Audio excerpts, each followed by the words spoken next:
So, ito po yung sa Digitab. So, nabanggit na nga po ni Dean kung para saan po natin siya ginagawa. So, para mas streamline po natin yung ating pagsasubmit po at pag-approve ng ating mga thesis po na sinasabit po natin as part of niya. And then, as for the extreme at sa pagtutulungan po ng ang Digitab daw po ay from the word Dagitab, which refers to sparks or electricity, symbolizes the spark of ideas, innovation, and transformative knowledge. So, dyan po nakuha ang ating Digitab.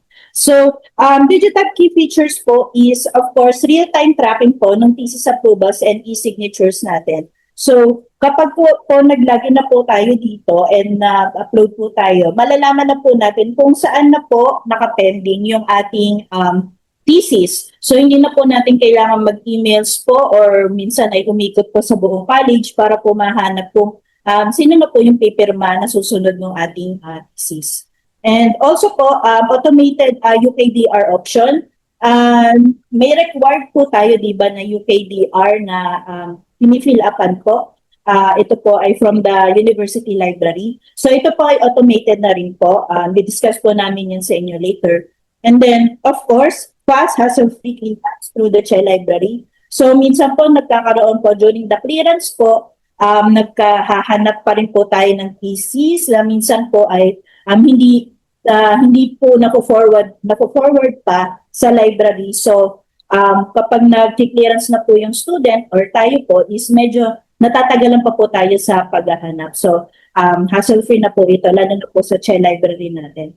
And lastly po, only the student or yung author po and the faculty advisor will receive the final signed copy of the submitted manuscript. Other than, of course, the archiving po ng library.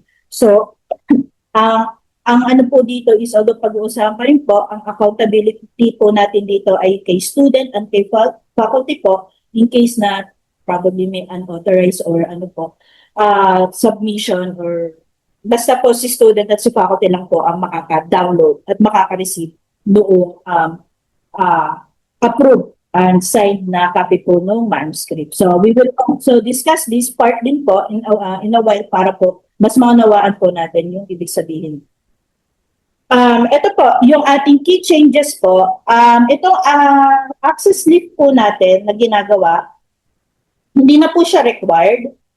Kasi po, itong part na ito, lalo na po itong box type na po ito, is medyo similar na rin po siya sa UKDR. So, tinanggal na po natin ito, hindi na po natin siya i-require.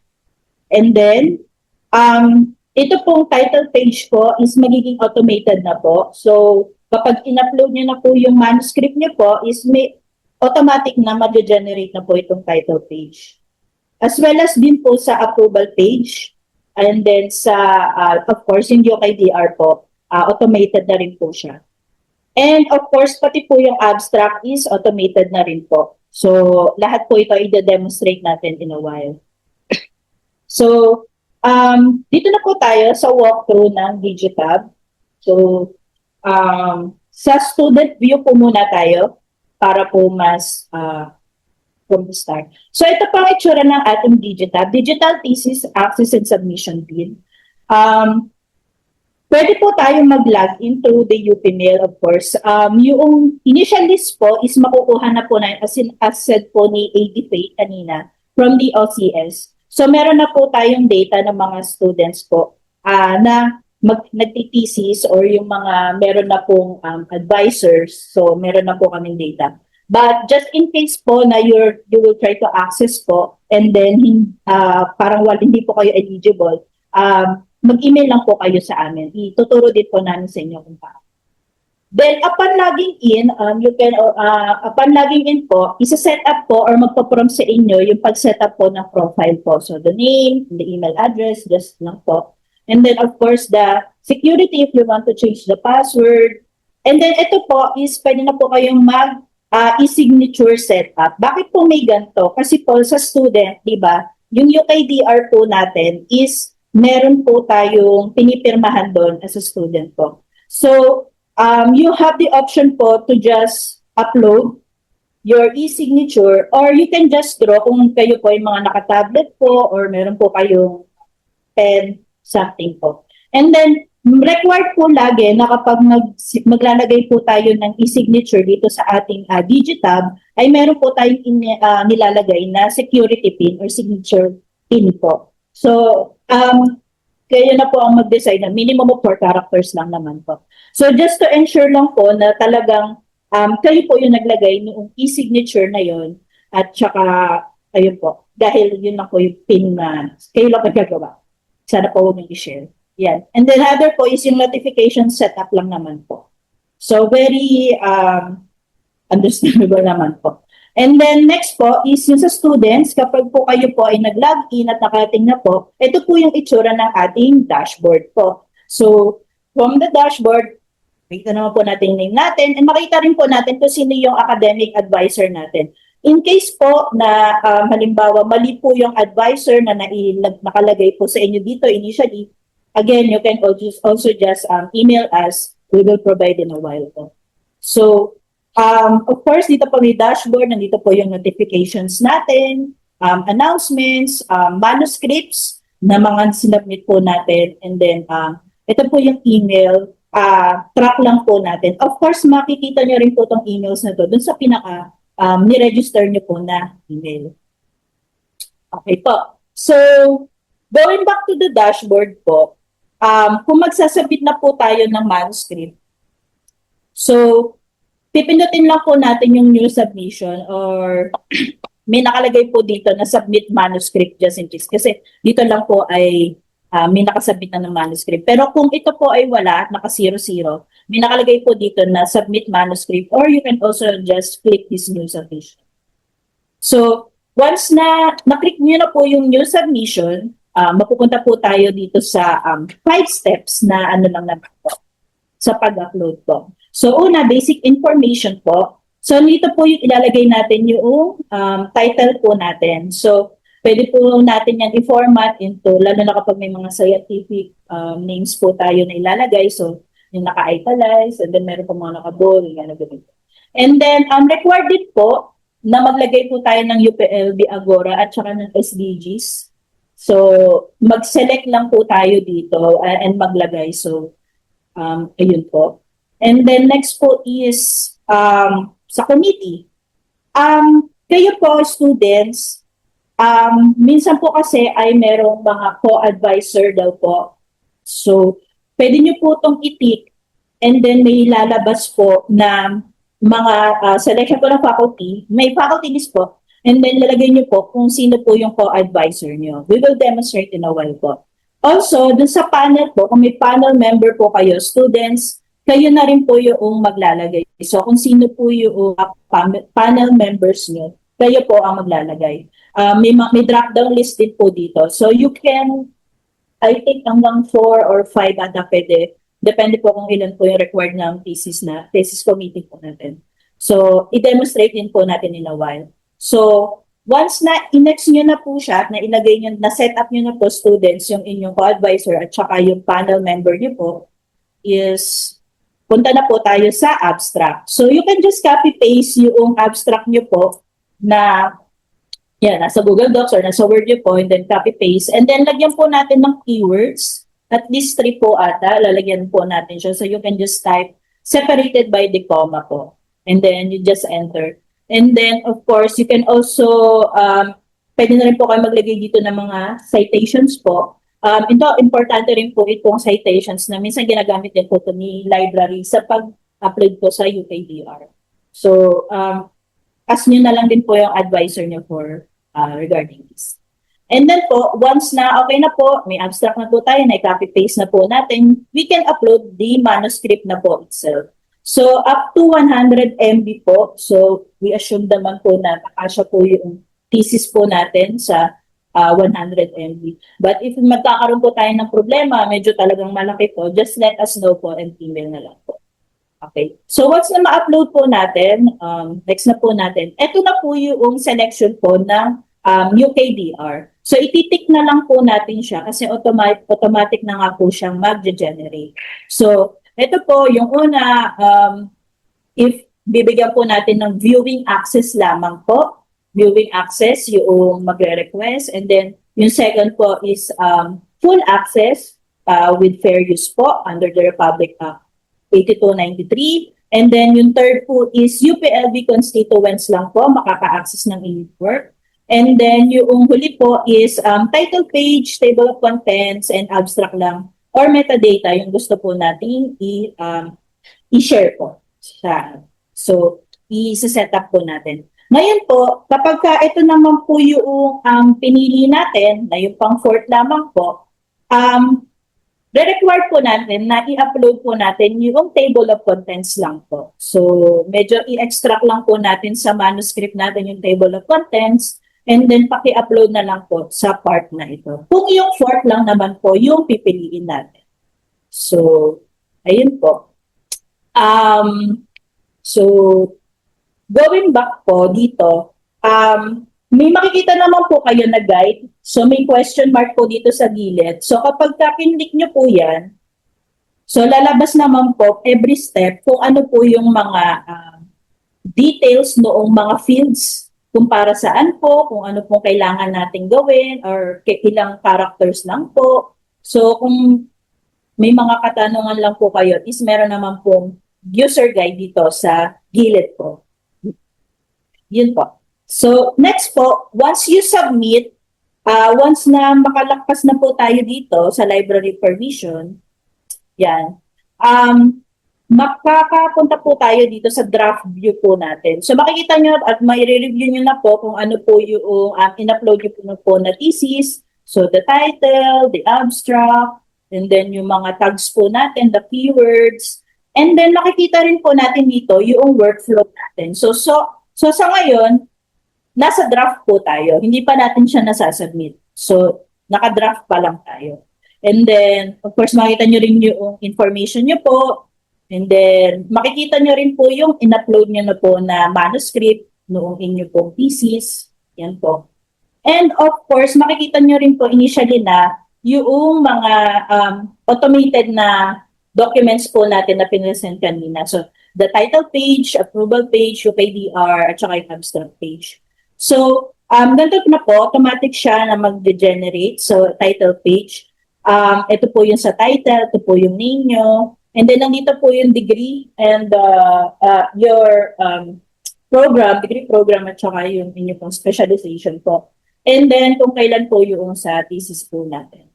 And then, ito naman po yung automated na UKDR po natin. So, nandito po yung inyong signature, just in case. And then, ito po yung pinili natin kung ano po yung pinili natin kanina. And then, the abstract is automated po. So, ayan na po. Yun po yung sinetup natin siya kanina. And then, ito naman po yung itsura noong approval page po natin na hindi pa naka-sign. So, makikita lang din po natin. So, wala na po tayong gagawin dito kasi yung mga approvers or yung panel committee na po natin, panel members na po, advisors, sila din, and the unit head, sila na pong bahala dito na magpuno. So, no need to follow up and everything. Yan po.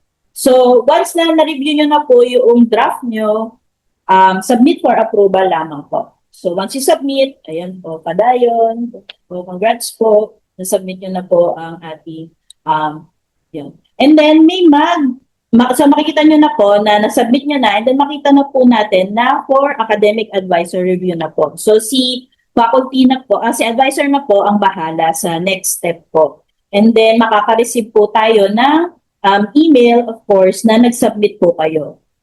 Okay po? So, ayan. Since natapos na po tayo, yun na po yung journey ni student for the Digitab. So, very straightforward lang naman po. And if may questions po kayo, just type muna and then we will answer in a while. So, punta na po tayo sa view po ni faculty, ni advisor po, at saka ng mga unit heads, at saka ni Dean. Actually, ito po yung POV po nila. Ganyan. So, naka-receive na po si student. So, ito na po yung faculties, sa faculty, sa unit, tsaka kayo, So, makaka-receive po sila ng email also na thesis pending your review. So, ito po yung part naman po nila. And then, so, pwede po nilang pindutin itong view manuscript dito sa baba. And then, mapupunta rin po sila naman po dito sa Digitab. Sa Digitab, rather. Sorry po. So, same process po for the faculty. Digitab, magla-login lang din po. So, in case lang naman po na wala po tayo or may bago tayong faculty, i-inform naman po kami ng mga admin para po i-add po namin sila. So, kung wala pa rin po kayo, just in case, just let us know po in a while. Isasend po namin yung details. Papakita po namin yung details. So, same lang din po, create your profile, security, e-signature. Pwede rin naman pong, yun nga po, upload, draw. So, same setup lang po tayo sa students po. So, sa faculty view po, ganito po yung itsura ng ating dashboard po. So, makikita nyo po yung, kung ilan na po yung, siyempre marami po tayong mga advices. So, kung ilan na po yung mga nag-submit ng manuscript. So, at kung ilan na rin po yung pending review nyo po for review. And then, makikita nyo rin po dito, pwede nyo rin po siyang makita sa notification bar. So, makikita nyo po yung mga naka-pending. Yan po. Makikita nyo rin po siya dito, yung mga recent manuscript po. So, straightforward naman po yung ating dashboard. Actually, pwede nyo rin po siyang puntahan dito sa manuscript. So, nandun lang din po siya. So, once na-pinlink po natin siya sa manuscript, ito po yung lalabas. So, makikita po natin yung student, kung sino po siya, kung sino po yung nag-submit na student, and then yung details niya. Then makikita niyo rin po initially yung manuscript details. So, yung abstract po, yan po. And then makikita niyo na rin po yung uploaded na manuscript po. You can preview, you can also download din po to review. Yun po. And then, going back po, so we will sign and approve na po. Kapag isa-sign and approve na po natin siya, yan. Ganito po yung magiging itsura. So, this is here, yan, yun sa approval page po yung lalabas. Automatic po na magpe-place dyan yung signature nyo. So, you can just draw again. You can also, yung sinave po natin na e-signature, kung naglagay po kayo kanina doon sa sinet up natin, you can just use din po, or you can just upload na lang po yung e-signature nyo. And then, magpe-place po siya dito, and then, pwede nyo baguhin yung size and everything. We will demonstrate in a while po. Ayan. Ngayon po, pwede po tayo mag-reject ng manuscript for some reason na probably po is mali po yung sinabit po niya na manuscript or meron po pang revision. Pero as much as possible, di po ba, final manuscript na po. Pero baka lang po kasi na mali nga po ng student. So you can reject po. So pag ni-reject niyo po siya is magbigay lang po kayo ng reason for rejection para po maayos po ni student po. So, or makapag-resubmit po siya. And then, pwede rin po kayong mag-return to student. Bakit niyo po magre-return sa student? Kung halimbawa lang po na makita niyo po na mali po yung panel member po niya. So, baka napasobra or kulang ng panel member or may kulang na pipirma po. So, balik po natin kay student and para po maayos po ni student on his or her end at madagdag po or mabawasan po yung mga panel members or yung kung sino magpipirma saan. So, ayan po. And then yan po, lagay lang din po natin yung reason natin kung bakit po natin ibabalik. So, ayun po. So far po ba nakakasunod naman po tayo? Pa-heart po. Medyo mabilis lang po kasi ang ano po natin medyo straightforward lang din po yun. Since ang dami-dami na rin po nating application here in UPLB, so medyo straightforward lang din naman po siya. So far nakakasunod po. Okay po. Yung mga questions po natin, keep on typing lang po. So, malapit na rin po nyo na yan. So, balik po tayo dito sa ating, dito po sa faculty point of view po. So, once na magsa-sign and approve na po tayo, so, pag pinindot nyo po yung sign and approve, ito nga po yung lalabas. So, you can just draw or something, ganyan po. Yan. So, yan yung makukuha niyang maka-capture niya. So, eto, makikita niyo po, lalabas dyan yung signature niya. But you can also just palakihan, palikitan. So, basta you can customize the size of your signature e-sig po. So, yan po. Yan. So, yan po yung magiging automate niya. And then, signature pin po, ayan po yung ilalagay po natin. Sorry. Sorry. Ayan. So, um, just another security lang po na kayo po talaga yung naglagay ng e-sig na ito. So, once na, for submission na po yan, ayan po. Sign and approve po. So, po yan, mag-email po yan sa student. So, masasabihan po ang student na na-sign na po siya ng kanyang advisor at ngayon po ay kay unit head na po siya. Or kung meron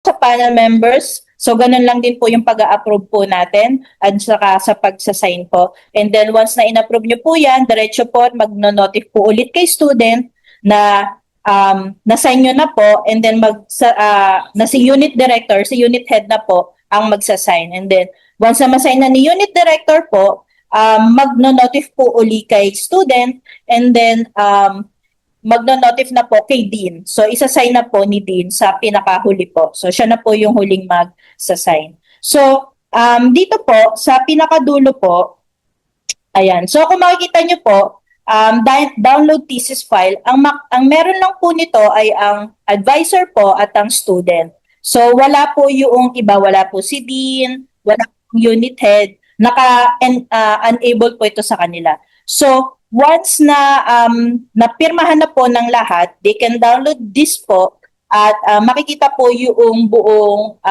pinagsama-sama na po na generated title page, approval page, UKDR, abstract page, and then yung inattach po natin na manuscript. So magsasama-sama na po yan. So, yun po. Takot akong pindutin kasi yan. Baka ano yung lumabas si. So, ayun, makikita natin. So, academic advisor, naka-unit director na for review na po siya. So, ayun po, every move po, every move na ginagawa po natin kay Digitab ay nagno-notify po sa student and as well dun sa mga susunod po na mag-a-approve po. So, ayun po. Wait lang po. Ayan. So, ito po yung sa point of view po ni unit head. Actually, nagkaroon lang po ng admin dito kasi po si SIP ay admin. So, actually wala po ito. So, hanggang dito lang po yung makikita nyo. Yan, yung after my emails. So, makikita nyo na rin po, tulad nga po nung sa sinabi namin na, yan po. Lalabas po kung ano po yung mga manuscript po na kailangan nyo na pong isign ni unit head. As said before po, as demonstrated din po before, same lang din po siya. So, actually, you can read din po. Ayan po. So, ayan. Kung makikita nyo po, tulad po ng assurance po namin, wala pong download thesis dito. So, hindi po madadownload ni unit head yung final thesis nyo po na meron pong mga pirma or everything. So, si student lang po and mga ano lang po. So, ang meron lang po dito ay sa preview po. And then, once din po, kay Dean, ganito rin po yung view po niya. So, pagka in-approve din po niya, sign and approve, ayan po. So, may ability din po si unit head po na mag-return to student. So, baka lang po may comment siya. Pero I think very rare na po ito kasi final na nga po ito and sign na lang po tayo. So, as much as possible. Nilagay lang po namin yung option just in case lang. And then, yun nga po, once po na ma-upload na po siya, ma-forward po, ma-approve na po ni unit head, then ma-approve na po ni Dean, si library po ay may account po kay Digitab. So automatically po na magre-reflect sa kanila lahat po ng approved manuscript po. So ibig sabihin po automatic na po na may kopya na po si library pagdating po na once na ma-approve na po lahat. So if ever lang po na magpapa-clearance na si student and need po ni library ng copy po ng thesis nyo po, ng approved thesis, no need na po na maibigay kasi meron na po silang kopya po. And then, kayo din po, student at saka si advisor is magkakaroon po ng kopya po. And then you will be able to download it po I think bibigyan po namin kayo ng 1 year po to download it. Kasi po, pagka-graduate nyo rin is 1 year din po naman yung ma-access yung UP email nyo po. We believe po, ganyan po. Pero after 1 year po ng approval po is nandyan po, pwede nyo pa pong ma-access siya sa Digitab at pwede nyo pa po siyang ma-download. Pero after po ng 1 year, matatanggal na po siya. And if you want to request a copy of that is diretso na po tayo kay library po para kung gusto nyo po makakuha noong kopya po ng inyong manuscript po.